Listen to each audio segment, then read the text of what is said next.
الحمد لله نحمده ونستعينه ونؤمن به ونتوكل عليه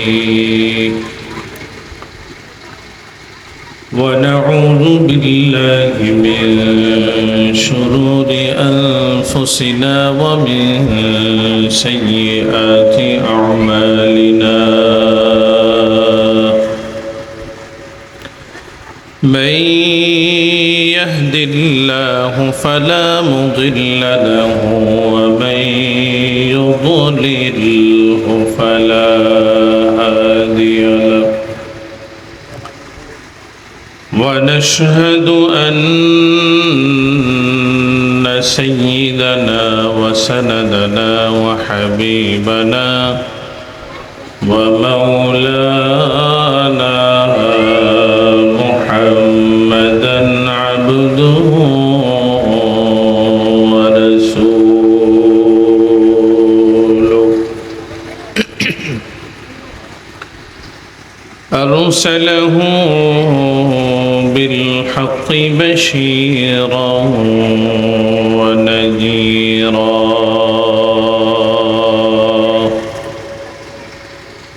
وداعيا إلى الله بإذنه وسراجا وقمرا منيرا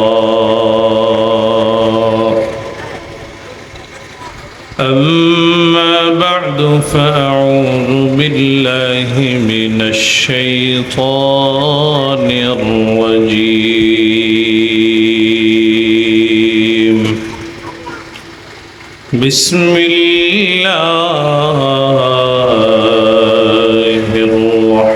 الرحمن الرحيم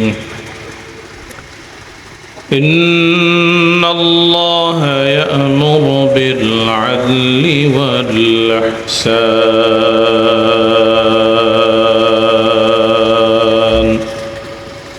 وإيتاء ذي القربى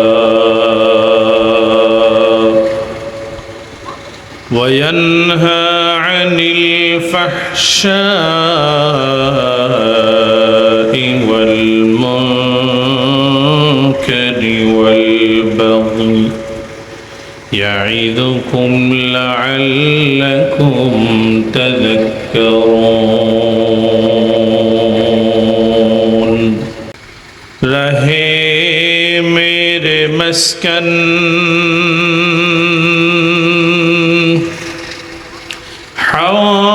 حوالی کعبہ اور کرے مجھ کو مدفن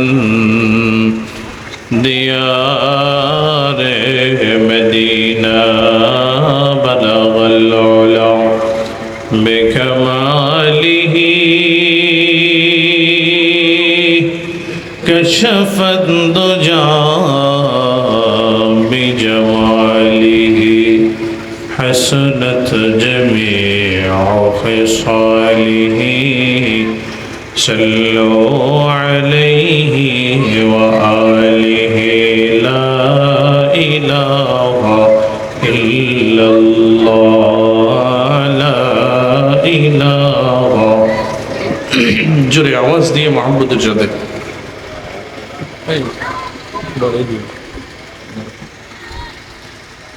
لا إله إلا الله لا إله إلا الله لا إله إلا الله لا إله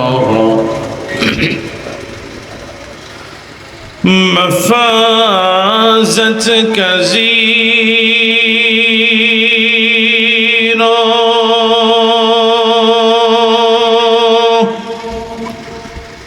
زبر کرنے والا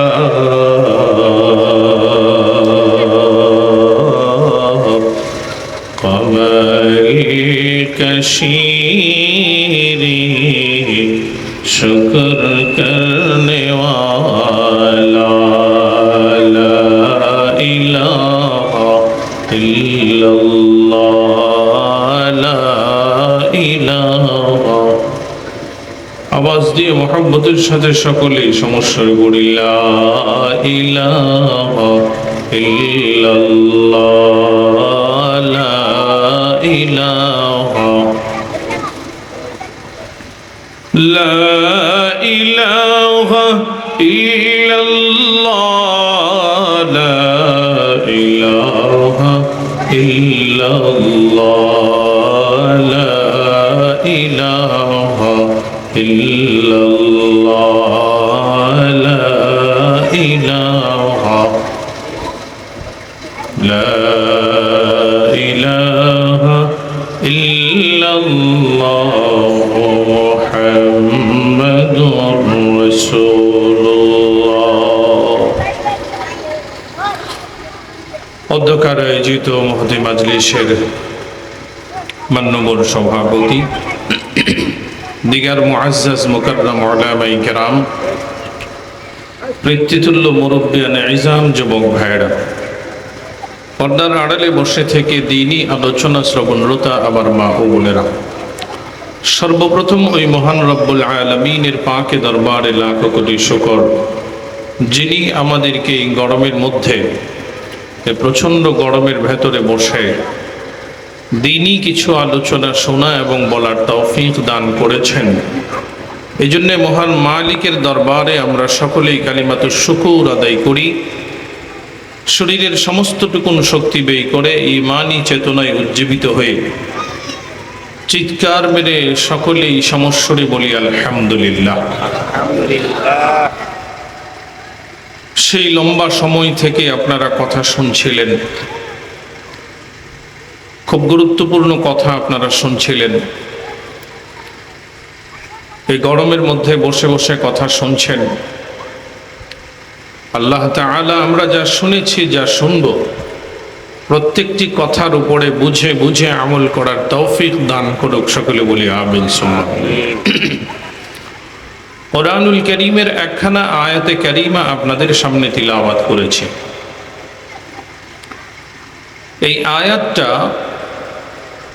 মুফাসসিরিনে কেরামগণ বলেন, এটা এমন একটা আয়াত যেই আয়াতের ভেতরে আল্লাহ তাআলা গোটা শরীয়তটাকে ঢুকিয়ে রেখেছেন।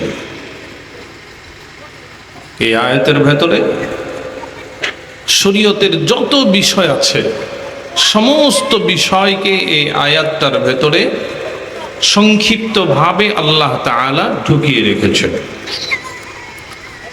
এবং সবচেয়ে মজার বিষয় হলো, আল্লাহ পাক রব্বুল আলামিন এই আয়াতের শেষে বলছেন, ইয়াইদুকুম লাআল্লাকুম তাযাক্কারুন। আল্লাহ বলছেন, এই দুনিয়ার মানুষেরা,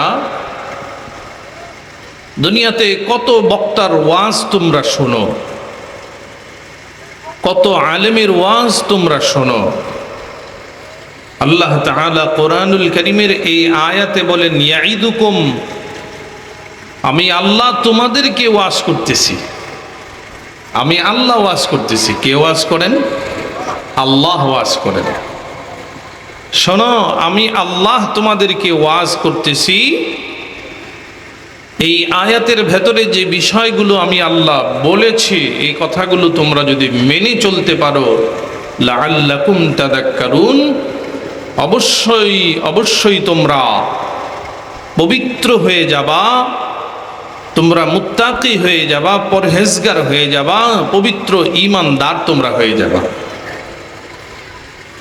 আওয়াজ দিয়ে বলি সুবহানাল্লাহ। মহান আল্লাহ তাআলা এই আয়াতের ভেতরে তিনটা নির্দেশ করছেন আর তিনটা নিষেধ করতেছেন। তিনটা আদেশ, তিনটা নিষেধ। কয়টা আদেশ? আওয়াজ দিয়ে বলুন, কয়টা আদেশ? তিনটা আদেশ করতেছেন আল্লাহ তাআলা, যে তিনটা কাজ তোমরা করো। আল্লাহ তাআলা তিনটা আদেশ করছেন, আবার বলছেন তিনটা নিষেধ করতেছেন যে তিনটা কাজ তোমরা করবা না, এই তিনটা কাজের কাছেও তোমরা যাবা না। আল্লাহ তাআলা বলেন, ইন্নাল্লাহা ইয়া'মুরু বিল আদলি ওয়াল ইহসান ওয়া ইতা'i যিল কুরবা ওয়া ইয়ানহা আনিল ফাহশা'i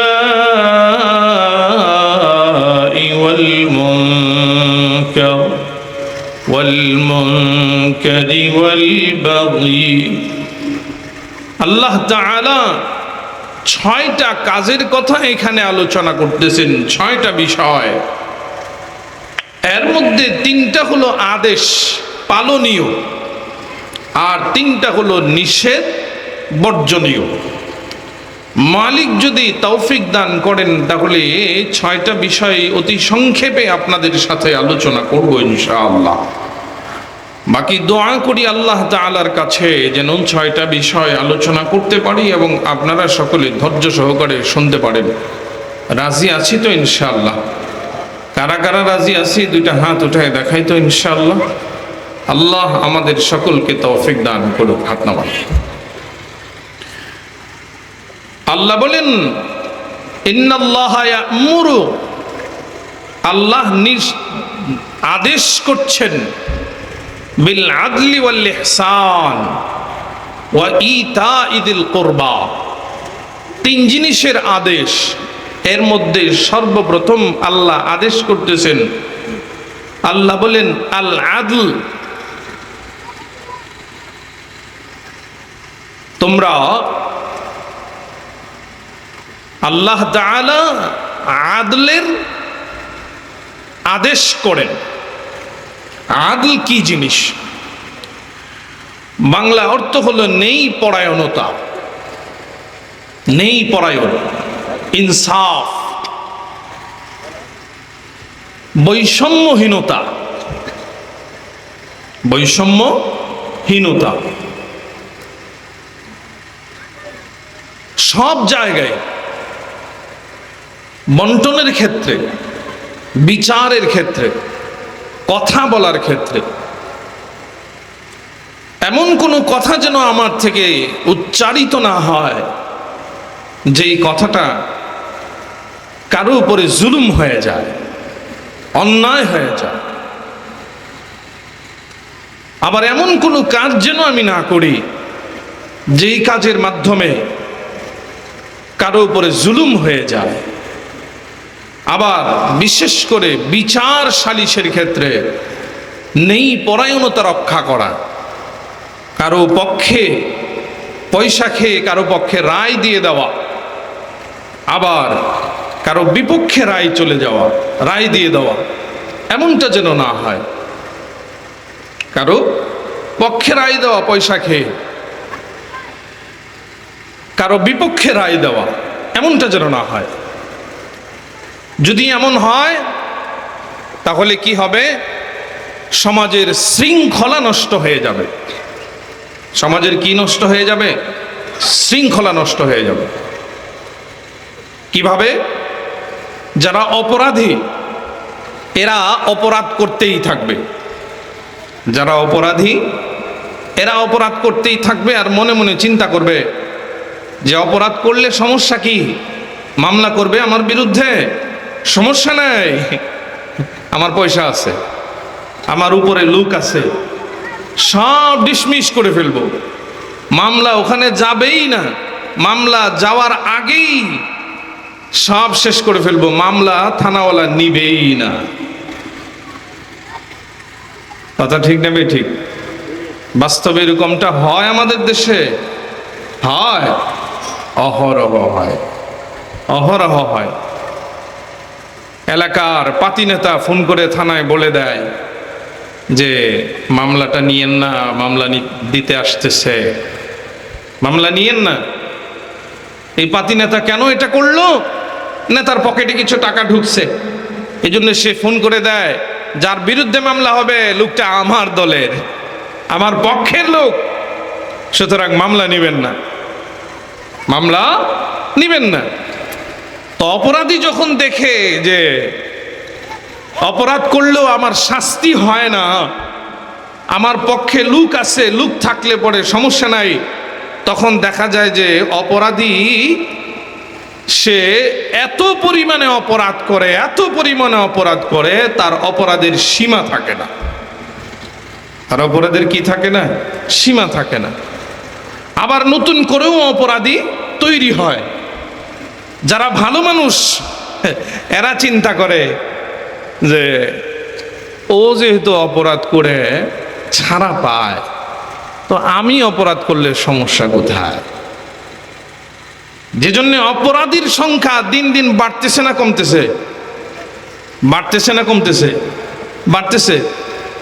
আমাদের দেশে থানা আছে, পুলিশ আছে, সব আছে, সবই আছে আমাদের দেশে, কিন্তু এলাকার যারা সন্ত্রাসী, এলাকার যারা জুলুমবাজ, এলাকার যারা দুষ্ট শ্রেণীর লোক, এলাকার যারা দখলবাজ, জমি দখল করে খায়, মানুষের পয়সা হাওলাত নিয়ে হোক, যেভাবেই হোক, কোনোভাবে আপনার পয়সা নিয়ে খায়। চাষ টলে বাকি খাইতে খাইতে টাকা দেয় না, দোকানে বাকি খাইতে খাইতে টাকা দেয় না, রিক্সা ভাড়া দেয় না, হ্যাঁ কি বলে এই যে মেশিনে লাঙ্গলের পয়সা দেয় না, হাল চাষ করায় টাকা দেয় না, এই সমস্ত লোকদের বিচার হয় না বিদায় এদের বিরুদ্ধে কেউ কথা বলে না। এদের বিরুদ্ধে কেউ কথা বলে না। চাঁদাবাজের বিরুদ্ধে কথা বলে কেউ? চাঁদাবাজের বিরুদ্ধে কেউ কথা বলে? কেউ কথা বলে না। কেন বলে না? কেন বলে না? সন্ত্রাসের বিরুদ্ধে কেউ কথা বলে? মদখুর গাঁজাখুরদের বিরুদ্ধে কেউ কথা বলে? এলাকার কেউ কথা বলে? একটা ছেলে মদ খায়, গাঁজা খায়, ওর বাপেও কথা বলে না, অন্য 10 জনেও কথা বলে না। কেন? কারণ ওর বিরুদ্ধে কথা বললে আবার ও যদি আমার উপরে আক্রমণ করে, আমার পিছনে থানাওয়ালা আসবে না, আমার পিছনে সরকারের কোটি কোটি টাকা খরচ করা থানাওয়ালা, সরকারের কোটি কোটি টাকা বেতন প্রাপ্ত বেতনভোগী কোনো পুলিশ আমাকে সেফটি দিবে না, আমাকে নিরাপত্তা দিবে না। বরঞ্চ যদি আমি ফোন করে বলি যে আমার এলাকায় কিছু গাঁজাখোর আছে, ইয়াবাখোর আছে, আমার এলাকায় কিছু সন্ত্রাসী আছে, এদেরকে দমন করেন, তো এরা ফোন রিসিভ করবে ঠিক, কিন্তু এরা আসবে না। কখন আসবে? আপনি যদি বলেন যে ঠিক আছে আপনারা আসেন, আপনাদেরকে পকেট খরচ দেব, তাহলে আসে, আইসা কিছু একটু মহড়া টহরা দিয়ে চলে যায় বা ধরে নিয়ে যায়, আবার ওর কাছ থেকে কিছু পয়সা খায় আবার ছেড়ে দেয়। কথা ঠিক না বেঠিক? এই জন্য গাঁজাখোরের, ইয়াবাখোরের, মদখোরের সংখ্যা বাড়তেছে না কমতেছে? বাড়তেছে। বাবাও মদখোরের বিরুদ্ধে কথা বলে না, বাবাও বলে না। কেন বলে না? কারণ বাবাও চিন্তা করে এর বিরুদ্ধে কথা বললে যদি আবার আমাকেই মেরে ফেলে, আমাকে যদি আবার মেরে ফেলে। এর কারণ কোথায়? এই অপরাধী বাড়ার কারণ কোথায়? এই কারণ হলো আমরা যাদেরকে বেতন দিয়ে আমরা যাদেরকে রাষ্ট্রের কোটি কোটি টাকা দিয়ে থানায় বসিয়ে রেখেছি, জজ ব্যারিস্টারদেরকে আমরা আদালতে বসিয়ে রেখেছি, এরা নেই বিচার করে না, এরা বিচার করে কারো পক্ষে, এরা বিচার করে পকেটে টাকা যারা দেয় তাদের পক্ষে বিচার করে, নেই বিচার তারা করে না। এরা মানুষের পয়সা খেয়ে খেয়ে একদিকে বিচার করে, সবার বিচার এরা করে না। যদি সমাজে নেই বিচার থাকতো, আদালতে নেই বিচার থাকতো, তাহলে সমাজে অপরাধীর সংখ্যা দিন দিন কমতে থাকতো। কথা ঠিক না বেঠিক? কথা ঠিক না বেঠিক? অপরাধীর সংখ্যা কমে না, বরং বাড়ে। কেন? নেই বিচার নাই, স্বজন প্রীতির বিচার চলে, দলীয় লোকের বিচার হয় না, বিরোধী দলের বিচার হয়। কখনো কখনো মিথ্যা মামলা দিয়েও জেলে ভরে রাখে, পুঁতে রাখে, বছর কি বছর চলছে তো চলছে। অথচ নবী আলাইহিস সালাতু ওয়াস সালাম যে সমাজ বিনির্মাণ করেছিলেন, নবীজি মুহাম্মদুর রাসূলুল্লাহ সাল্লাল্লাহু আলাইহি ওয়াসাল্লাম আদল ইনসাফ, নেই বিচার প্রতিষ্ঠা করেছেন, যে জন্যে এমন একটা যুগ তৈরি হয়েছিল, এমন একটা যুগ তৈরি হয়েছিল, মাইল কি মাইল সুন্দরী নারীরা মাইল কি মাইল মরুভূমির মাঝখান দিয়া ওরা একা একাকী কয়েক মাইল পর্যন্ত হেঁটে যাইতো, কোনো যুবক তাদের দিকে তাকায় দেখতো না, তাদের দিকে চোখ উঠানোর সাহস কারো ছিল না। অন্যায় করবে, অবিচার করবে, জুলুম করবে, বেবিচার করবে, কারো জমি দখল করবে, প্রশ্নই উঠে না, প্রশ্নই উঠে না। নবীজি মুহাম্মদুর রাসূলুল্লাহ সাল্লাল্লাহু আলাইহি ওয়াসাল্লামের জামানায় কুরাইশি এক মহিলা চুরি করলো। কি মহিলা? কুরাইশি এক মহিলা চুরি করলো। তো কুরাইশ বংশের কিছু লোক নবীজির কাছে গেলেন, বিচারটা একটু সহজ করা যায় কিনা। ইসলামের বিধান চুরি প্রমাণিত হইলে পরে হাত কেটে দেওয়া। তো এরা নবীজির সরাসরি সাহস পায় না নবীজির কাছে বিচার দেবে, আবেদন জানাবে, সুপারিশ করবে যে ইয়া রাসূলুল্লাহ, লোকটা তো কুরাইশ বংশের, মহিলাটা তো কুরাইশ বংশের, শাস্তিটা একটু কমায় দেন, না হয় আমাদের কুরাইশ বংশের ইজ্জত যায়। কি যায়? ইজ্জত যায়। নবীজি মুহাম্মদুর রাসূলুল্লাহ সাল্লাল্লাহু আলাইহি ওয়াসাল্লাম মসজিদে নববীর ভেতরে শুয়ে আছেন। কুরাইশের লোকেরা নবীজি মুহাম্মদুর রাসূলুল্লাহ সাল্লাল্লাহু আলাইহি ওয়াসাল্লামের একজন পালক পুত্র হযরতে যায়েদ বিন হারিস, তার ঘরে একটা সন্তান নবীজির নাতি হযরতে উসামাকে ডাকলেন। ছোট্ট বাচ্চা ডাক দিয়া উসামাকে বললেন, উসামা, তোমাকে একটা কাজ করতে হবে রে উসামা। বলি, কি করতে হবে? আয় উসামা,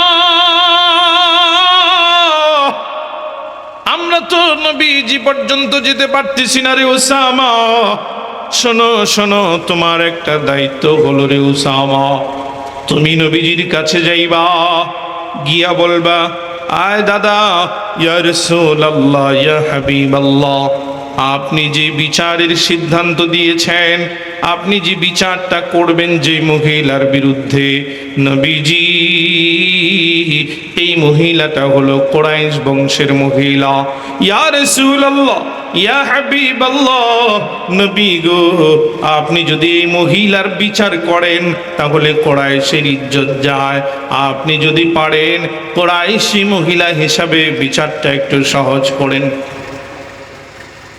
নবীজির নাতি হযরত উসামা রাদিয়াল্লাহু তাআলা আনহু, নবীজি চিত হয়ে শুয়ে আছে, নবীজির নাতি নবীজির বুকের উপরে গিয়ে বসছে, দাড়িগুলো ধরে ধরে খেলা করে, আর আস্তে আস্তে নবীজিকে ডাক দিয়ে বলে, দাদা, ইয়া রাসূলুল্লাহ, ইয়া হাবিবাল্লাহ, নবী গো, আপনি যে মহিলার বিচার করবেন এই মহিলাটা কিন্তু কুরাইশি মহিলা। আয় দাদা, আপনার কাছে আমাদের একটা আবেদন, সেটা হলো আপনি যদি পারেন মহিলার বিচারটা একটু সহজ করেন, হাত না কাইটা কমপক্ষে একটা আঙ্গুল কাটেন। আয় দোস্ত, নবীজি মুহাম্মদুর রাসূলুল্লাহ সাল্লাল্লাহু আলাইহি ওয়াসাল্লাম যদিও তার নাতি, বড় আদরের নাতি যায়েদকে নবী বড় আদর করতেন, বড় মহব্বত করতেন, ওরকম যায়েদের ছেলে উসামাকেও নবী বড় আদর করতেন, বড় আদর করতেন। কিন্তু এই আদরের নাতি ছোট্ট বাচ্চা একটা আবেদন করেছে, এই আবেদনের পরিপ্রেক্ষিতেও নবী মুহাম্মদুর রাসূলুল্লাহ সাল্লাল্লাহু আলাইহি ওয়াসাল্লামের অবস্থাটা কেমন হলো? নবীজি চিত হয়ে শোয়া থেকে বসে পড়লেন, হুট করে বসলেন। বসার পরে নবীজির চেহারাটা লাল হয়ে গেল, রাগান্বিত হয়ে গেলেন, এত রেগে গেলেন। নবীজির চেহারাটা লাল হয়ে গেল। কত লাল? বলে, চেহারা কত লাল হয়ে গেছে? যিনি হাদিস বর্ণনা করেন তিনি বলেন, নবীজির চেহারাটা এত লাল হয়ে গেছে যেন তার গালের মধ্যে গালের মধ্যে আনার ডালিমের দানা নিংড়াইয়ার রস তার গালের মধ্যে ঢেলে দেওয়া হয়েছে, এত লাল হয়ে গেছে। চিৎকার দিয়ে বলতেছে, আয় বংশের লোকেরা, তোমরা কুরাইশি বংশের মহিলা হওয়ার কারণে আমার কাছে আমার নাতিকে সুপারিশের জন্য পাঠাইলা। শোনো শোনো, আমি মুহাম্মদ বলছি, আমি মুহাম্মদুর রাসূলুল্লাহ বলছি, কুরাইশের মহিলা কেন, কুরাইশ বংশের মহিলা কেন, আমার মেয়ে ফাতেমাও যদি চুরি করত, আমি মুহাম্মদ আমি আমার নিজ হাতে আমার মেয়ের হাত কাটতাম। নেই বিচার কাকে বলে?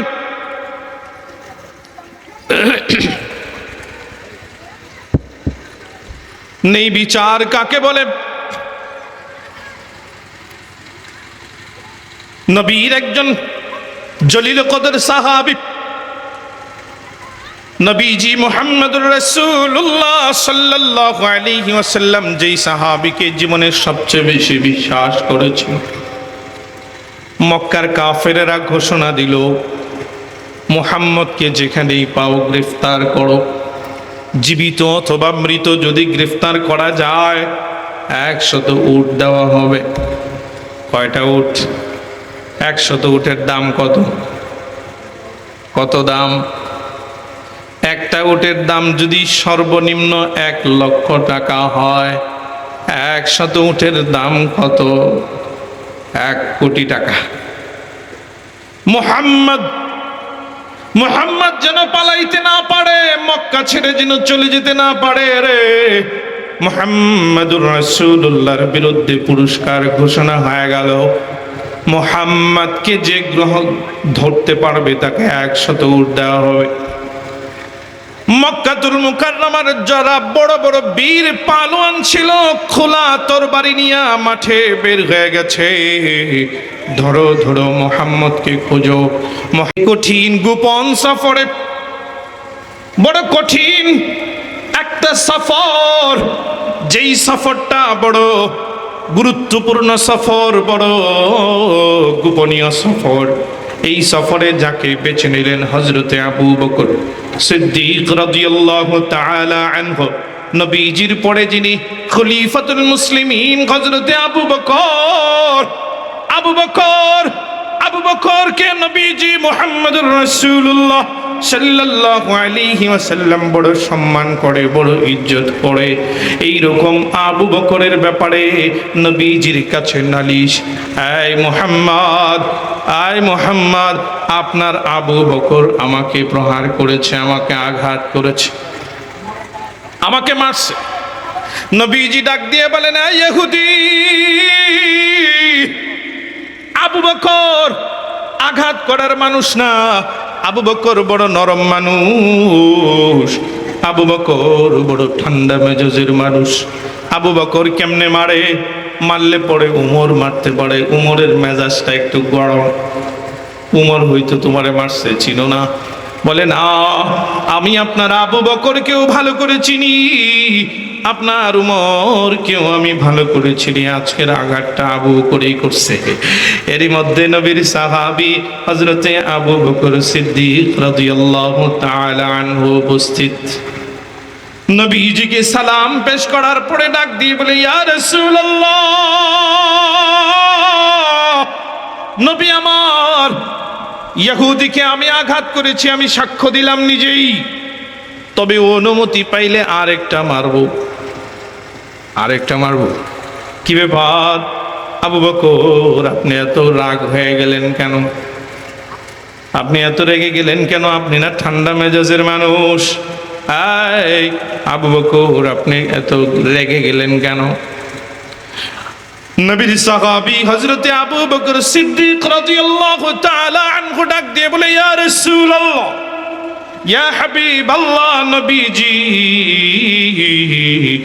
বিষয়টা যদি আমার সাথে হতো, আমার পরিবারের সাথে হতো, আমার নিকটাত্মীয় কোনো মানুষের সাথে হইতো, আমি এতটা রাগ করতাম না, আমি হয়তো তাকে ক্ষমা করে দিতাম।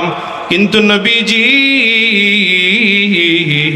বিষয়টা তো এমন একজনের সঙ্গে, এমন একজনের সাথে, এমন এক সত্তার সাথে, যেই সত্তার হাতে আমার জান, যেই সত্তার হাতে আমার আখিরাত, যেই সত্তার হাতে আমার ভবিষ্যৎ, অতীত, বর্তমান, যার কাছে আমি দৈনিক 5 বার আমার এই দামি কপালটাকে আমি ঠেকায় দেই, আমি মাথা নত করে যেই সত্তার সামনে আমি আমার কপাল ঠেকায় দেই, এই মালিকের সাথে যদি কেউ বেয়াদবি করে, এই মালিকের শানে যদি কেউ বেয়াদবি করে, এই মালিককে যদি কেউ গালি দেয়, এই মালিককে যদি কেউ কটূক্তি করে, ইয়া রাসূলুল্লাহ, ইয়া হাবিবাল্লাহ, যতক্ষণ পর্যন্ত আমার দেখে রক্ত থাকবে গো নবীজি, আমি আবু বকর কেমনে সহ্য করব গো ইয়া রাসূলুল্লাহ। আপনি নবীকে নিয়ে যদি কেউ কটূক্তি করে, আপনি নবীকে যদি কেউ গালি দেয়, আপনি নবীকে নিয়ে যদি কেউ বাজে কথা বলে, ইয়া রাসূলুল্লাহ, ইয়া হাবিবাল্লাহ, আমি আবু বকর বেঁচে থাকতে আমি সহ্য করতে পারবো না গো নবীজি। যেহেতু আমার মালিককে সে গালি দিয়েছে, আয় আবু বকর ঠান্ডা হন, কি বলেছে আমাকে বলেন। ইয়া রাসূলুল্লাহ, ইয়া হাবিবাল্লাহ, জঘন্যতম কথা, জঘন্যতম কথা কি বলেছে বলেন? বলে ইহুদির বাচ্চা আমার আল্লাহকে ফকির বলে গালি দিস। কি বলে গালি দিস? ফকির বলে গালি দিস। ইহুদি বলছে আমার আল্লাহ নাকি ফকির, আমার আল্লাহ নাকি দরিদ্র অসহায়, মেনে নেওয়া যায়? না, এটা তো মেনে নেওয়া যায় না, এই জন্য মারছি। বলে এই জন্য মারছেন? বলে হ্যাঁ। আবু বকর আপনি মেরেছেন? বলে হ্যাঁ আমি মেরেছি। ইহুদিকে নবীজি ডাক দিয়ে বললেন, ইহুদি, আবু বকর তোমাকে মেরেছে, আবু বকর সাক্ষ্য দিয়েছে, তোমার পক্ষে আর সাক্ষীর প্রয়োজন নাই। ইহুদি, তুমি কি আমাদের আল্লাহর ব্যাপারে এরকম জঘন্যতম কথা বলেছ? ইহুদি বলে না, না, আমি তো এরকম কোনো কথা বলি নাই। অনর্থক আবু বকর আমাকে মারছে। কেমনে মারছে? অনর্থক। কেমনে? অনর্থক মারছে, আমি কিচ্ছু বলি নাই। সাথে সাথে উল্টি। তাই? বলে হ্যাঁ। নবীজি মুহাম্মদুর রাসূলুল্লাহ সাল্লাল্লাহু আলাইহি ওয়াসাল্লাম আবু বকরের দিকে তাকায় বলে, আবু বকর,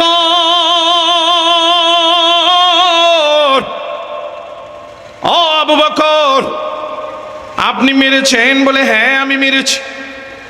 আবু বকর, আপনি দাবি করেছেন ইহুদি আল্লাহকে গালি দিয়েছে। আবু বকর, আপনি দাবি করলেই চলবে না, আপনার কোনো সাক্ষী আসেনি বলেন। ইহুদি তো অস্বীকার করতেছে। আবু বকর বলেন তো দেখি আপনার কোনো সাক্ষী আসেনি। ইয়া রাসূলুল্লাহ, ইয়া হাবিবাল্লাহ, ইহুদি যখন এই কথা বলে আমি ছাড়া আর কেউ এখানে ছিল না, আর কেউ এখানে ছিল না। বলে তাই? বলে হ্যাঁ, আর কেউ ছিল না। আবু বকর, ইসলামের বিধান হলো, ইসলামের বিধান হলো সাক্ষী লাগবে। আপনি বললেই চলবে না, আপনি বললেই চলবে না, আপনি বললেই চলবে না, সাক্ষী লাগবে। সাক্ষী ছাড়া বিচার হবে না। সাক্ষী নিয়ে আসেন। হযরত আবু বকর সিদ্দিক রাদিয়াল্লাহু তাআলা আনহু, হযরত আবু বকর মাথা নিচের দিকে দিয়ে বলতেছি, ইয়া রাসূলুল্লাহ, ইয়া হাবিবাল্লাহ, সাক্ষী তো আমার নাই। দেখেন, একদিন আপনাকে আবু বকর সাক্ষী যদি না পাওয়া যায় তাহলে ইহুদির কথা সত্য বলে বিবেচিত হবে। আর আপনি যে ইহুদিকে আঘাত করেছেন, ইসলামের বিধান হলো সাক্ষী না থাকার কারণে ইহুদিকে আপনি মেরেছেন। এখন ইহুদি আপনাকে আবার মারবে। ইহুদি আবার কি করবে? আপনাকে আবার মারবে। একটা ছোট্ট কথা এখানে বলে নেই। আয় দোস্ত, ইসলামের বিধান হলো আপনি কারো বিরুদ্ধে কোনো অভিযোগ করেছেন, আপনার সাক্ষী থাকতে হবে। কি থাকতে হবে? আওয়াজ দিয়ে বলেন, কি থাকতে হবে? সাক্ষী থাকতে হবে। যদি সাক্ষী আপনার পক্ষে না থাকে, ইসলামী শরীয়তের বিধান হলো আপনি যে তার উপরে এই অভিযোগটা করেছেন, এই অভিযোগ অন্যায়ভাবে অভিযোগ করার কারণে ইসলামী শরীয়ত উল্টা আপনাকে বিচার করবে। কিন্তু বর্তমান সময়ে এটা সমাজে নাই। ইসলামী শরীয়ত তো এখানে চলে না, কিন্তু মুসলমানরাও এটা তোয়াক্কা করে না। হঠাৎ করে দেখবেন একজনের বিরুদ্ধে একটা কথা চালু করে দিছে সমাজের ভিতরে। কি করে দিছে? সমাজের ভিতরে চালু করে দিছে। এখন এটা ফেসবুকে চলতেছে। আর কিছু মানুষ আছে হুজুগে কিছু মানুষ আছে, হুজুগে মানুষ। এরা করে কি? এরা কি করে জানেন? এরা ভিউ কামানোর জন্য সংবাদ একটা পাইছে, তো এলাকার সবচেয়ে ভদ্র মানুষ, এলাকার সবচেয়ে ভালো মানুষ, এলাকার প্রভাবশালী মানুষ, তার বিরুদ্ধে একজন একটা কথা লিখছে, সাথে সাথে এটা শেয়ার করে দেয়। শেয়ার করে দিলে লাইক পাবে, শেয়ার পাবে। এই জন্য এটা যাচাই বাছাই নাই, যাচাই বাছাই ছাড়াই এটা কি করে দেয়? প্রচার করে দেয়। যাচাই নাই, এমনি প্রচার করে দেয়। এমনকি যাচাই বাছাই ছাড়া মানুষ শুধু যে দুঃসংবাদ মানুষের বিরুদ্ধে মিথ্যা রটায় তা না, মানুষকে মেরে ফেলে পর্যন্ত। কি করে? মেরে ফেলে।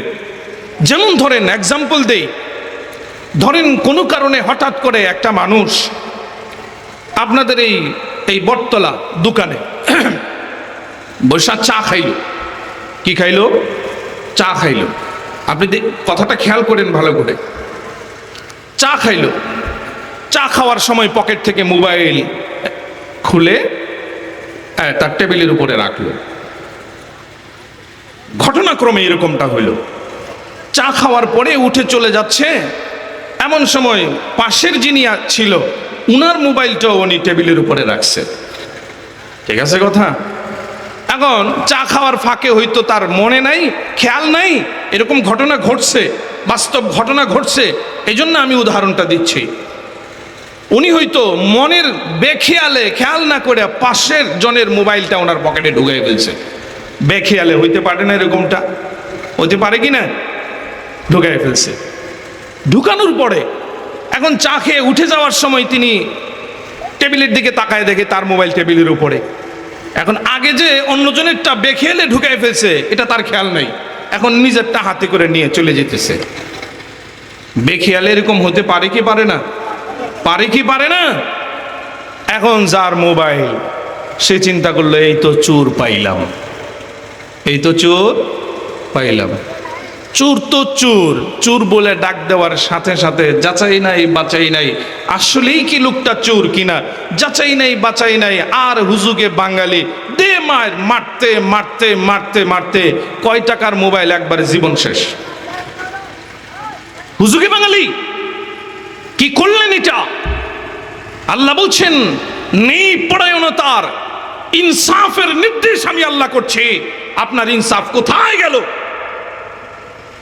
বর্তমান সময়ে এই কয়েকদিনে, দুই একদিনের ভেতরে একটা নিউজ সারা বাংলাদেশের অনলাইনে এটা চলছে। নিউজটা ঢাকা বিশ্ববিদ্যালয়ে একটা মানুষকে হত্যা করা হয়েছে চুরির দায়ে।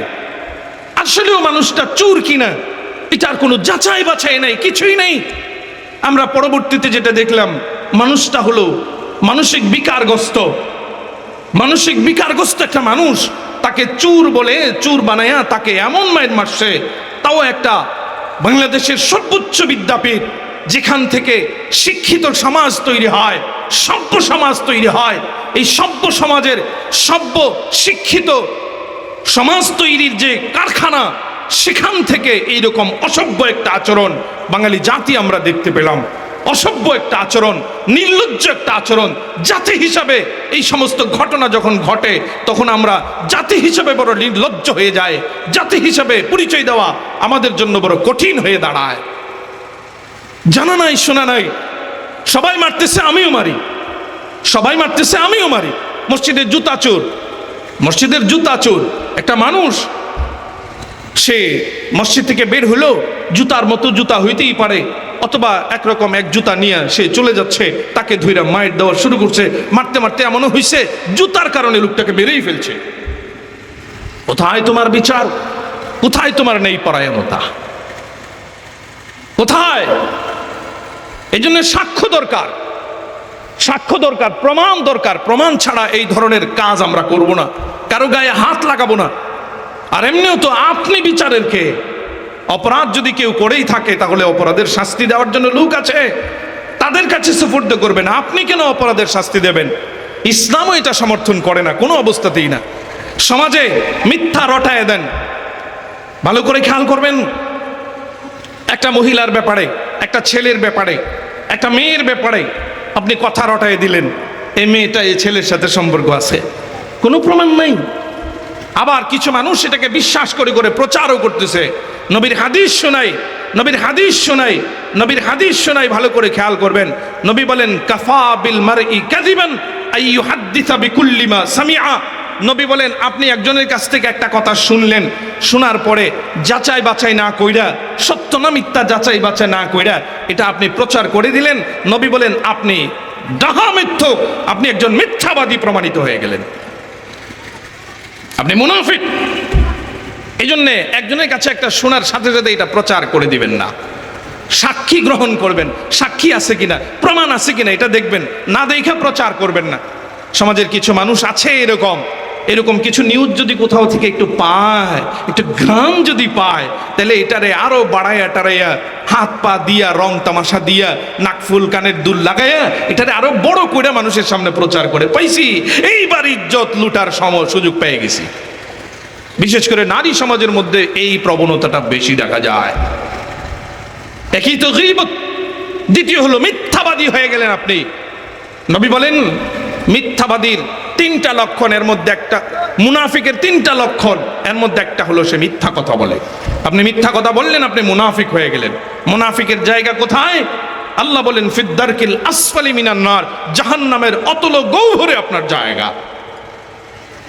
হন না আপনি নামাজি, হন না আপনি টুপিওয়ালা দাড়িওয়ালা, কিন্তু আপনি মিথ্যা কথা বলেন, কথায় কথায় মিথ্যা কথা বলেন, বলে আপনি মুনাফিক। এই জন্য সাবধান।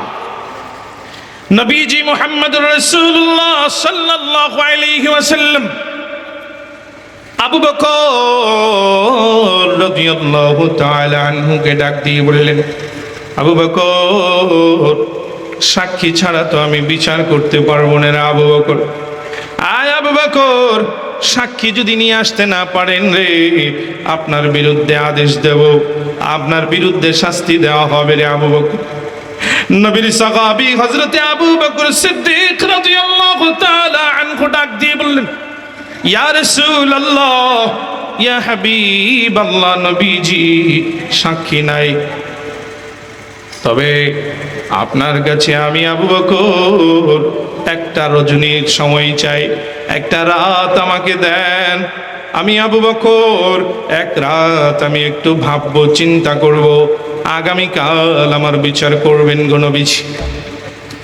নবীজি মুহাম্মদুর রাসূলুল্লাহ সাল্লাল্লাহু আলাইহি ওয়াসাল্লাম আবু বকরকে সময় দিলেন। একদিনের সময় দিয়া, এক রজনীর সময় দিয়া আবু বকরকে পাঠিয়ে দিলেন বাড়িতে। ইহুদিকে বললেন, ইহুদি, আগামীকাল ফজরের পরে তুমি মসজিদে নববীতে আসবা। আসলে পরে আমি নবী মুহাম্মদুর রাসূলুল্লাহ সাল্লাল্লাহু আলাইহি ওয়াসাল্লামের আদালতে আমার আবু বকরের বিচার হবে, আবু বকরের বিচার হবে, আবু বকরকে আমি বিচার করব। আবু বকর দলের লোক, আবু বকর বিশ্বস্ত সঙ্গী, আবু বকর গারে হেরার সঙ্গী, আবু বকর জান্নাতি সাহাবী। আবু বকরের ব্যাপারে নবী মুহাম্মদুর রাসূলুল্লাহ সরাসরি বলেছেন, আবু বকর ফিল জান্নাহ, আবু বকর জান্নাতি সাহাবী। আবু বকরের জায়গা মুহাম্মদুর রাসূলুল্লাহর পাশের জায়গা, রওজা আতহারের ভেতরে আবু বকর নবীজির পাশে শুয়ে আছে। আল্লাহু আকবার, আল্লাহু আকবার। আবু বকর বাড়িতে চলে গেল, পেরেশানি, চিন্তা, আহারে আহারে কি হবে আমার। মক্কাতুল মুকাররমার ভেতরে সবাই তো আমাকে মুহাম্মদুর রাসূলুল্লাহর বিশ্বস্ত সঙ্গী হিসাবে জানে। আবু বকরের পেরেশানি এইটা, আহারে কালকে যদি আমার বিচার হয়, মুনাফিকেরা, ইহুদিরা ইহুদিরা আলোচনা সমালোচনা শুরু করে দেবে, দেখো দেখো মুহাম্মদের বিশ্বস্ত সঙ্গী মিথ্যা কথার জন্য, মিথ্যা অভিযোগের জন্য শাস্তি হলো তার, মুহাম্মদুর রাসূলুল্লাহর ইজ্জত কম বেশি যাবে। আবু বকর বড় পেরেশানিত হইয়া ঈশার নামাজ জামাতের সাথে আদায় কইরা এবার বাড়িতে গিয়া আবু বকর নির্জন কক্ষের ভেতরে মুসাল্লাটা বিছাইয়া দীর্ঘ সময় নামাজ আদায় কইরা এবার মালিকের দরবারে দুইটা হাত বাড়াই দিলেন। আসমানওয়ালার দিকে মুতাওয়াজ্জু হইয়া দুইটা হাত বাড়াই দিলেন আর ডাক দিয়ে বললেন, মালিক, ও মালিক রে, আগামীকাল তোমার আবু বকরের বিচার হবে গো আল্লাহ। ও রব্বুল আলামিন, তোমার আবু বকর যদি লজ্জিত হয়, তোমার আশিক, তোমার মাশুক, তোমার প্রিয় ব্যক্তি মুহাম্মদুর রাসূলুল্লাহ লজ্জিত হবে। আবু বকর যদি ব্যথিত হয়, আবু বকর যদি ব্যথা পায়, আবু বকর যদি মনে কষ্ট পায়, আমার বিশ্বাস মুহাম্মদুর রাসূলুল্লাহ কষ্ট পাবে মনে মনে। ইয়া রাসূলুল্লাহ, ইয়া হাবিবাল্লাহ, ওগো আল্লাহ, আপনি তো জানেন আমি সত্যবাদী, আমি ইহুদির উপরে মিথ্যা কোনো অভিযোগ দেইনি। আল্লাহ, আপনি তো ভালো করে জানেন।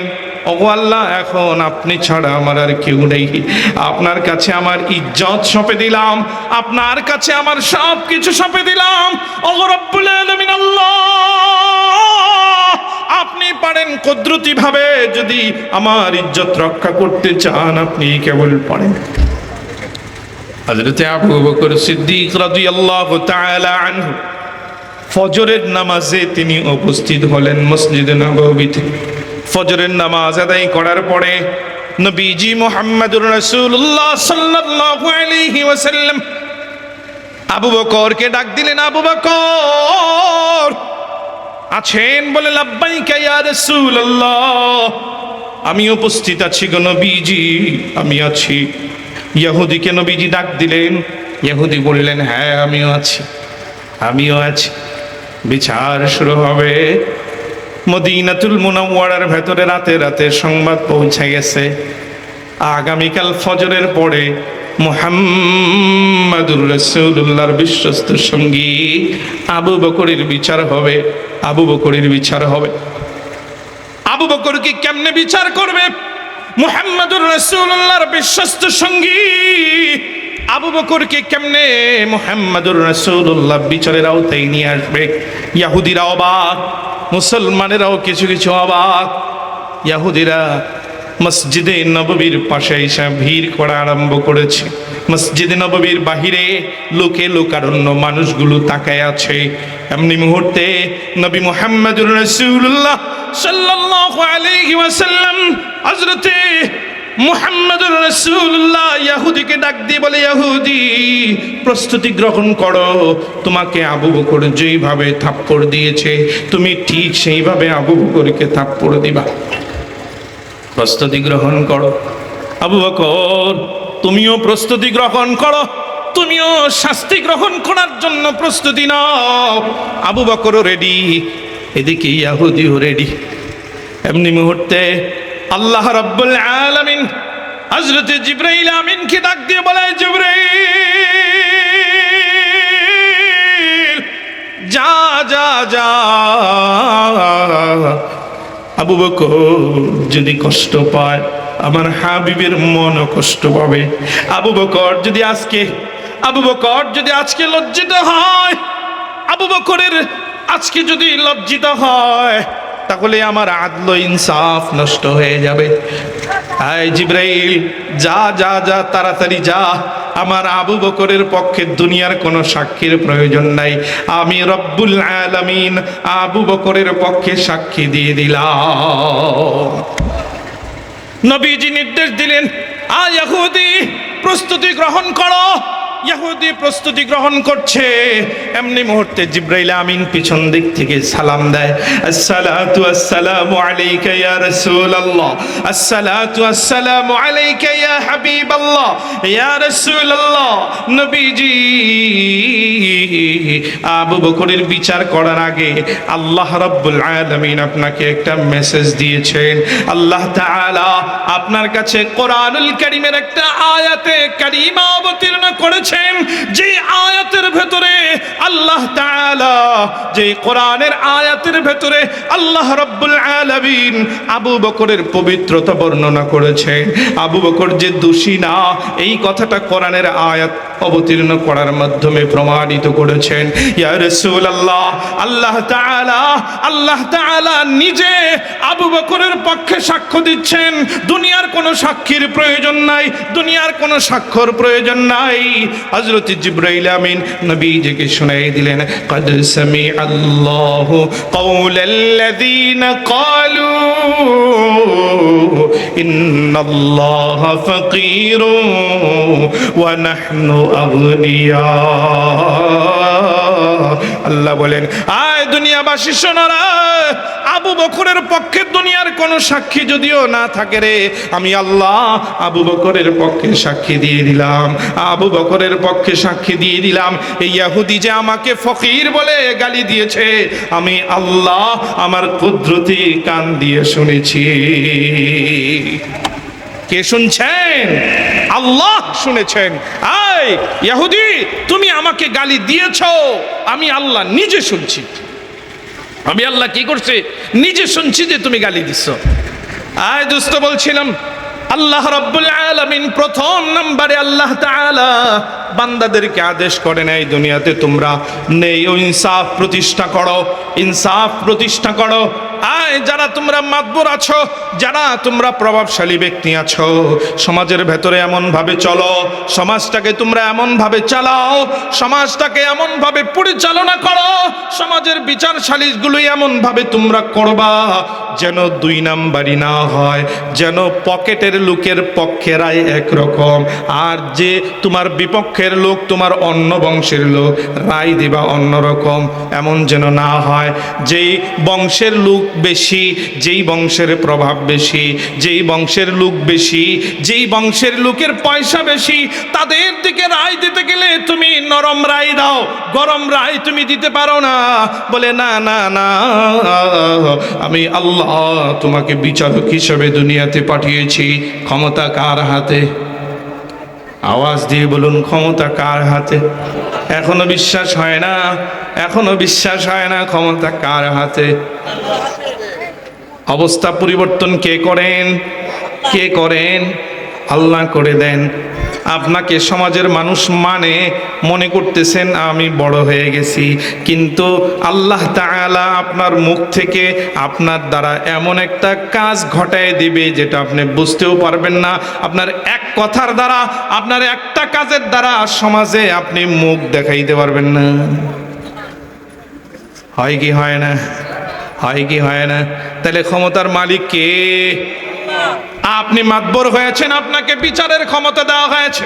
মানুষ আপনাকে মানে, মানুষ আপনাকে মান্য করে, এই জন্যে যেভাবে খুশি সেভাবে বিচার করতে পারবেন না। সমাজের দরিদ্র মানুষ, সমাজের অসহায় মানুষ, সমাজের সুবিধা বঞ্চিত মানুষ, এদের দিকে আপনাকে খেয়াল রাখতে হবে। আপনাকে সব সময় সেইভাবে নিয়ম নীতি মেনে আপনাকে বিচার সালিশ করতে হবে, যেন মানুষ নিপীড়িত না হয়, যেন মানুষ মাজলুম না হয়, যেন মানুষ নির্যাতিত না হয়। বুখারীর হাদিস, নবী মুহাম্মদুর রাসূলুল্লাহ সাল্লাল্লাহু আলাইহি ওয়াসাল্লাম ফরমান, ক্বালা রাসূলুল্লাহ সাল্লাল্লাহু আলাইহি ওয়াসাল্লাম উবহুনি ফি দুআফাইকুম। নবীজি বলেন, আয় দুনিয়ার মানুষেরা, আয় দুনিয়ার মানুষেরা, দেখবা সমাজের যারা নেতা, সমাজের যারা নেতা, তারা সম্পর্ক রাখে কাদের সাথে? বড় লোকদের সাথে। কাদের সাথে? কাদের সাথে? বড় লোকদের সাথে উঠা বসা, সমাজের যারা নেতা এদেরকে দেখবা বড় লোকদের সাথে উঠা বসা করে। এরা ক্ষমতায় যাওয়ার পরে লিস্ট করে সমাজে কারা কারা কোটিপতি, সমাজে কারা কারা বড় বড় ক্ষমতার অধিকারী, সমাজে কার বংশের লোক বেশি, সমাজে কার ডাকে বেশি লোক জড়ো হয়, এই সমস্ত মানুষদের সাথে তারা সম্পর্ক রাখে। আমার নবী বলেন উবহুনি ফি দুআফাইকুম, নবী বলেন এই দুনিয়ার সমস্ত নেতাদের থেকে আমি মুহাম্মাদুর রাসূলুল্লাহ ভিন্ন, আমি মুহাম্মাদুর রাসূলুল্লাহ। বুখারীর হাদিস, নবী বলেন আমাকে তোমরা কোথায় খুঁজে পাইবা? আমাকে যখন খুঁজা কোথাও পাবা না, দুনিয়ার কোনো জায়গায় যখন আমাকে খুঁজা পাইবা না, শোনো আমার একটা লাস্ট স্টেশন, আমার একটা লাস্ট জায়গা যেখানে গেলে অবশ্যই আমাকে তোমরা পাইবা। আর সেই জায়গাটা হলো সমাজের অসহায়, দরিদ্র, সুবিধা বঞ্চিত, অধিকার বঞ্চিত মানুষ যারা আছে, গরিব মানুষের মহল্লায় যাইবা, যেখানে গরিব মানুষ বসবাস করে, আমি মুহাম্মাদুর রাসূলুল্লাহকে তোমরা সেখানে পাইবা, সেখানে পাইবা। আমি সব সময় গরিব মানুষের বিষয়ে আমি কাজ করি। মুহাম্মাদুর রাসূলুল্লাহ শুধু ইসলামের জন্য নবীর বিরুদ্ধে মানুষ চলে গেছে মক্কার লোকেরা, তা না। মক্কার নেতারা যখন চিন্তা করলো, মক্কার লোকেরা যখন চিন্তা করলো মুহাম্মদ যে আন্দোলন শুরু করেছে, এই আন্দোলনের দ্বারা, এই সংগ্রামের দ্বারা আমরা যে মানুষের উপরে নির্যাতন করি, আমরা যে মানুষের উপরে জুলুম করি, মানুষের অর্থ সম্পদ অন্যায়ভাবে দখল করে খাই, দুর্নীতি করি, চাঁদাবাজি করি, নারীবাজি করি, অন্যায় ব্যভিচার করি, সাধারণ মানুষকে মুহাম্মাদুর রাসূলুল্লাহ যেভাবে সংঘবদ্ধ করতেছে, যেভাবে তাদেরকে এক প্ল্যাটফর্মে দাঁড় করাইতেছে, এরা সবাই মিলে যদি আবার আমাদের বিরুদ্ধে আন্দোলন শুরু করে দেয়, তাহলে তো আমাদের রাজত্ব শেষ হয়ে যাবে। আমরা তো মানুষের রক্ত চুষে খেতে পারবো না, মানুষকে নির্যাতন করতে পারবো না, বসে বসে খাইতে পারবো না। আছে না নাই? সাধারণ নেতা, পাতি নেতা, চাকরি নাই, ব্যবসা নাই, পুকুর নাই, জমি নাই, কোনো কিছুই নাই, তারপরও বাজারে গেলে বড় মাছ, বাড়িতে এসি, ঘর দোয়ার, টাকা পয়সা, ব্যবসা নাই, বাণিজ্য নাই, কোত্থেকে আসে এগুলো? কোত্থেকে আসে? চাকরি করে 30,000 টাকা মাসে, পুলারে পড়ায় 30,000 টাকা মাসে, খায় কি, ঘুমায় কোথায়, আসে কোত্থেকে আসে? মুহাম্মাদুর রাসূলুল্লাহ সাল্লাল্লাহু আলাইহি ওয়াসাল্লাম বৈষম্যহীনতার আন্দোলন করেছে, আন্দোলন হয়েছে পৃথিবীতে। ইসলাম সর্বপ্রথম যখন নবুয়তির প্রকাশ পায় নাই 40 বছরের আগে, এখনো নবীর নবুয়তি প্রকাশ পায় নাই, যুবক যখন ছিলেন তখনই তিনি, ইতিহাস বলে সর্বপ্রথম মুহাম্মাদুর রাসূলুল্লাহ যুবকদেরকে নিয়ে একটা সংগঠন করেন। অতীতে আর কোনো সংগঠন কেউ তৈরি করে নাই। মুহাম্মাদুর রাসূলুল্লাহ সর্বপ্রথম হিলফুল ফুজুল নামে একটা সংগঠন করেন। সংগঠন কেন করছিলেন, কি উদ্দেশ্যে করলেন আপনারা জানেন, সংগঠনের কথা জানেন, কিন্তু কি জন্য করলেন? কারণ নবীর কাছে এখনো জিবরাইল আমিন আসা শুরু করে নাই, নবী এখনো কোরআনুল কারীম সম্পর্কে নবী এখনো জানেন না, নবী এখনো ইসলামের দাওয়াত দেওয়া শুরু করবেন কিভাবে? নবী তো এখনো নবুয়তি প্রকাশই পায় নাই। এরপরও কেন হিলফুল ফজুল সংগঠন করলেন? হিলফুল ফজুল সংগঠন করার উদ্দেশ্যই হলো সমাজ থেকে যেন অন্যায় অবিচার, জুলুম, নির্যাতন, নারীবাজি, দুর্নীতি, এই সব দূর করে সমাজটাকে যেন একটা সুন্দর সমাজে রূপান্তরিত করা যায়। আয় বাবা, নবী মুহাম্মাদুর রাসূলুল্লাহ সাল্লাল্লাহু আলাইহি ওয়াসাল্লাম বলেন, বাদিরু বিল মাউত ক্বাবলা সিত্তান। হাদিসটা বলে আমি শেষ করে দেব। নবী বলেন, বাদিরু বিল মাউতি ক্বাবলা সিত্তা। এই 6টা অবস্থা দুনিয়াতে আসার আগে তুমি মৃত্যুর দিকে দৌড় দাও, অর্থাৎ তুমি মারা যাও, মইরা যাও। নবী বলতেছেন তুমি মরো মানে ফাঁসি লাগায় মরতে বলছেন নবী? বিষ খায় মরতে বলছেন? নিজের কপালে নিজে পিস্তল ঠেকায় মারা যেতে বলছে নবী, আগুনে ঝাঁপ দিয়ে মরতে বলছে, বলে না।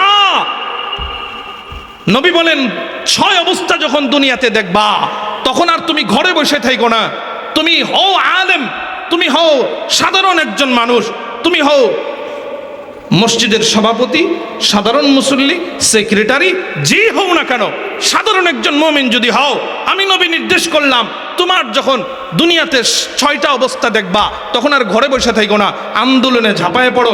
প্রয়োজনে যদি এই অন্যায়ের প্রতিবাদ করতে গিয়া, অন্যায়ের বিরুদ্ধে দাঁড়াইতে গিয়া, জুলুমের বিরুদ্ধে দাঁড়াইতে গিয়া তোমার জীবন চলে যায়, বাদিরু বিল মাউত, নবী বলেন মৃত্যুর দিকে তুমি দূর দাও, মৃত্যুকে আলিঙ্গন করো, শহীদ হয়ে যাও, এরপরও তুমি ঘরে বসে থাকো না। 6টা অবস্থা কি? নবী বলেন সর্বপ্রথম নবী বলেন ক্বালা রাসূলুল্লাহ সাল্লাল্লাহু আলাইহি ওয়াসাল্লাম বাদিরু বিল মাউত ক্বাবলা সিত্তান ইমরাতুস সুফাহা। নির্বোধ বুকা লোকেরা যখন রাষ্ট্র ক্ষমতায় যায়, নির্বোধ বুকা লোকেরা, আমি বেশি কিছু বলবো না, গত 15 বছরে আমরা যেটা দেখেছি, যারা আদর্শিক রাজনীতিবিদ, আওয়ামী লীগের সাথে যারা আদর্শগতভাবে রাজনীতি করে বড় হয়েছে কিন্তু পয়সা নাই, দলে এদের দাম নাই। দাম কাদের? চুরি চামারি ডাকাতি খুন খারাপি চাঁদাবাজি করে কোটিপতি হয়ে গেছে, বান্ডিল ধরাই দিছে, দিলাম তোরে নৌকা। এই লোকটা ক্ষমতায় গিয়ে কি করবে? কোটি কোটি টাকা ইনকাম করার পথ খুঁজে বের করবে।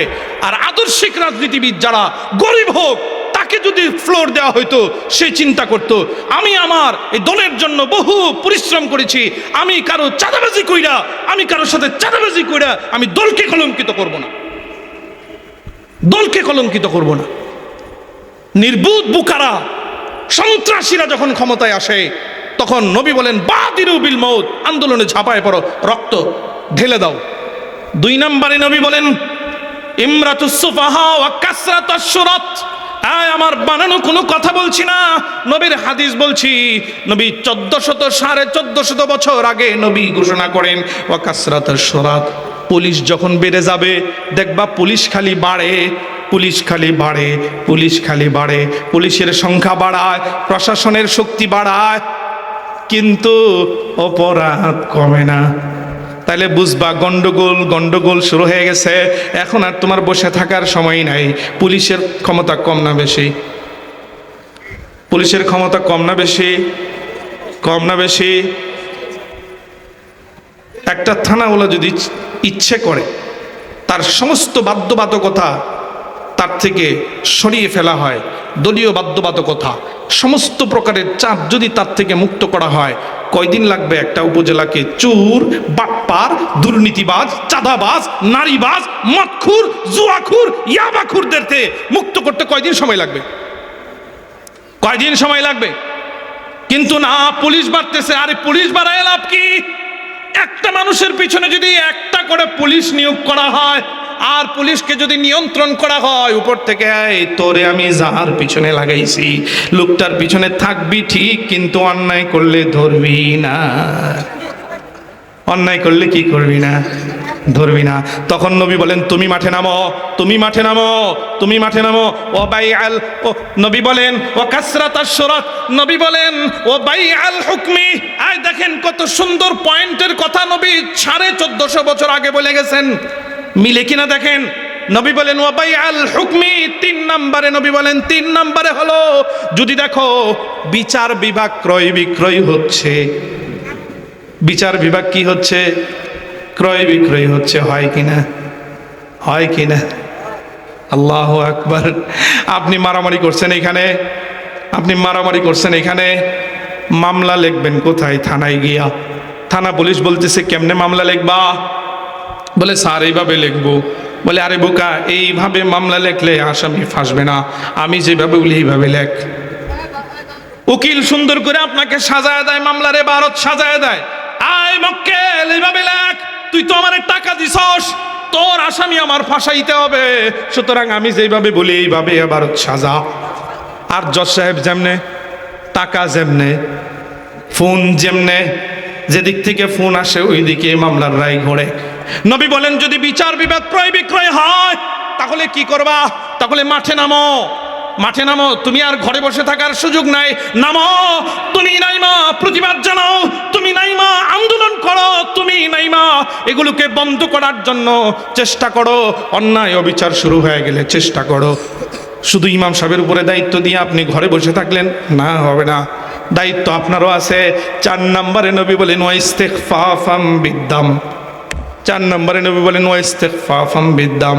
যদি মানুষের রক্তকে হালকা মনে করা হয়, মানুষের রক্ত যদি হালকা হয়ে যায়, মানুষের রক্ত ঝরাইতে যদি হালকা মনে করে, কিছুই মনে না করে, দৃশ্যগুলো আপনাদের সামনে একবারে রানিং, একদম মুছে যায় নাই, এখনো ভুলতে পারেন নাই, এখনো কেবলমাত্র দেখেছেন মানুষের রক্তকে মানুষ কিভাবে ঝরায়, মানুষের রক্তকে মানুষ ক্ষমতার জন্য কিভাবে ঝরায়।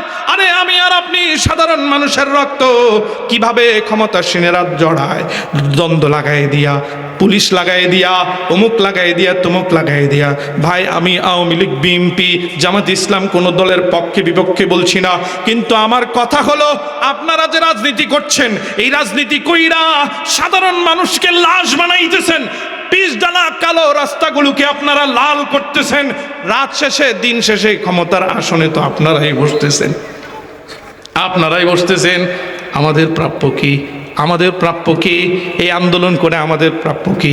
আমাদের প্রাপ্য হলো রাত শেষে দিন শেষে আমার দোকানে যখন কোনো চাঁদাবাজ আসবে, আমি যখন একটা বিল্ডিং করতে যাব, আমার কাছে যখন চাঁদাবাজ আসবে, আমার কাছে যখন চাঁদাবাজ আসবে, বিল্ডিং করতেছেন চাঁদা দেন, এত বড় প্রতিষ্ঠান দিতেছেন চাঁদা দেন।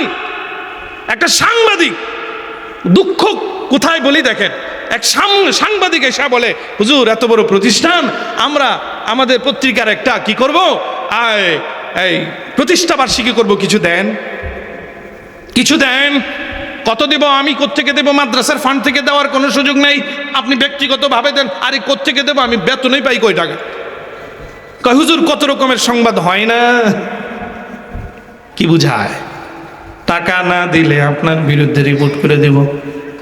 আচ্ছা বলেন তো দেখি, এই সাংবাদিকের বিরুদ্ধে আমার কাছে যে টাকার জন্য আসছে, আপনি আমাকে বলেন নিরপেক্ষ দৃষ্টিকোণ থেকে বলেন, এই সাংবাদিকের বিরুদ্ধে আমি কোথায় গিয়ে আশ্রয় নেব? দেশে এরকম আশ্রয়ের জায়গা আছে? আছে কোথাও? আছে কোথাও?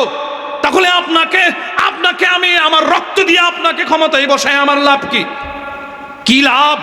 আপনাকে যে এত শান শৌকত দিয়া, গাড়ি বাড়ি দিয়া, এসি দিয়া, এত কিছু দিয়া, প্রশাসন দিয়া আপনাকে সহযোগিতা করলাম, সাধারণ মানুষের প্রাপ্তি কি? কিছুই না, ঘোড়ার ডিম, ঘোড়ার ডিম। এই জন্য আর সামনে আগাই না। নবী মুহাম্মদুর রাসূলুল্লাহ সাল্লাল্লাহু আলাইহি ওয়াসাল্লাম বলেছেন, এই অবস্থা যখন তৈরি হবে তোমরা আর ঘরে বসে থাকো না। মুমিনের দায়িত্ব হলো, ইমানদারের দায়িত্ব হলো মাঠে নামো, সমাজ সংস্কার করো, সমাজের গাঞ্জাখোরদেরকে বিতাড়িত করো, মদখোরদেরকে বিতাড়িত করো, নারীবাজদেরকে বিতাড়িত করো, গানবাদ্য যারা বাজায়, অশ্লীলতা যারা করে, এদের বিরুদ্ধে দাঁড়াও। কারা দাঁড়াবে? ইমাম সাহেব তো 4000 টাকার কামলা। আপনার দায়িত্ব, আপনি সমাজে বসবাস করেন, আপনি যুবক, আপনার ক্ষমতা আছে, আপনি এটা মীমাংসা করবেন। আল্লাহ তাআলা আমাদের সকলকে যে কথাগুলো বললাম, যে কথাগুলো শুনলাম,